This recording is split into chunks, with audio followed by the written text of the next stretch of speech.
The race is over, and I'm lucky. I get a little quick slog back to a really close shower at a wonderful place. But I have a new song that I wrote. It's my post-race song, and it goes, everything hurts, everything hurts, everything hurts a lot, everything hurts, it still hurts, everything hurts a lot, everything hurts, it still hurts, everything hurts a lot. And it just goes like that until you go to sleep. And that is the post-race song for when you've done a fantastic endurance event. I did something very foolish this weekend that I think would make a normie norm ask the very intelligent question of why would you do that? And I ran 20 miles. 15 miles of those were long runs, and 5 of those miles were races, which I do want to talk about was the New York Roadrunners Team Champs. Took place just yesterday. Feels like a little bit since. I do want to just have a quick hot take on it. I'd like to get a deeper production video on it because I think it is a race that is worth that. I kind of look at it as like the Super Bowl of the New York Roadrunner events, and that it is the team showdowns there. Club points are doubled. The only reason runners should care about that is if they want their club to be in good standing and be eligible for like free bibs. So for example, this is how I got into the New York City Marathon. Was through my running club that I'm registered with. They're in a good enough standing that they're eligible for marathon bibs, and we're looking to do the same thing this year. And in that spirit, I do want to contribute.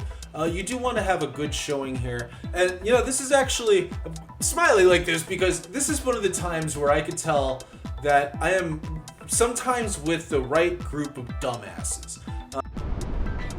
Oh shit, it's video, sorry. Oh no! This is awkward. The reason I say that is because they organized a long run the day before that was about 9 miles. Now, I had touched base with that. I had said hi. That was not my long run. I'm at a different point in my Sydney training plan where it is crunch time. It is make or break, and either sit back and I will not have a stretched performance that I'm hoping for on actual race day, which is 4 weeks from now, or challenge myself, push my limits right now and do so in a smart way. And I could not skip this weekend's long run and feel comfortable doing that. But also I do want to race, and with that comes the risk of injury because racing miles, Central Park has rolling hills. If you're throwing yourself at the concrete in bad way, bad form, you're actually, especially after a 15-mile day, you're asking for trouble there. I do not have time to heal, so those were the stakes. And I remember waking up and walking in and going, I feel like 8-minute miles might be a stretch, but I think I could do that.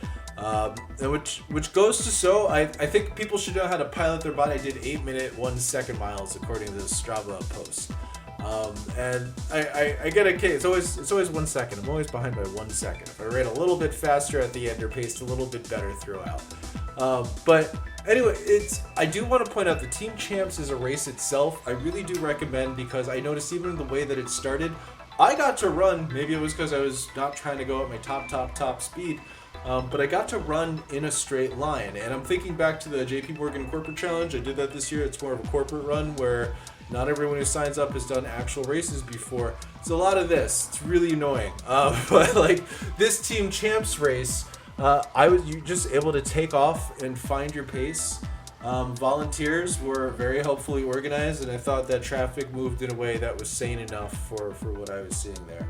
So it was a gorgeous day. I really did enjoy getting through that. The first two, I like a 5-mile race too because there's a lot of strategy about finding that right pace to hang on to. You do especially I think aiming for things like a negative split, but you don't want to have a slow start. You don't want to have too hot of a start. It's a lot of strategy in those. I thought it was a great test to see what's gonna now I know the consequence of if I'm running too fast. You don't want to do a 5-mile pace for an entire marathon. That is a terrible idea. You will realize that at mile 4. I saw one of my buddies from my running team at the finish line, which really motivated me to kick with what was left in the engine. He called it hyper mode. And these are just good experiences. So today I'm feeling it is a rest day. I do wish I could do more of a production video, but sorry, that's part of this channel is you're balancing real life everyone is trying to jump in and show what their best performance as an individual looks like. It's a beautiful thing. It's one reason I like this sport. So we made it through this weekend.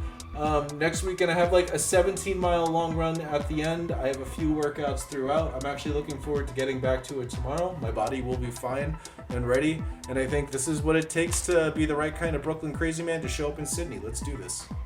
Running 8-minute miles,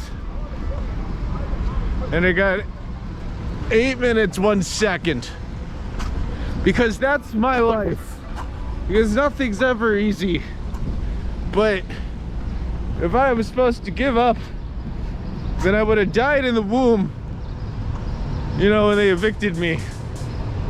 And sometimes I say, all right, you asked for this, you gotta emerge from the world, the biggest fucking nightmare that they never expected. And it's their fault. You could have chilled there, you know, we could have worked out something. But you didn't ask to be born, but here I am.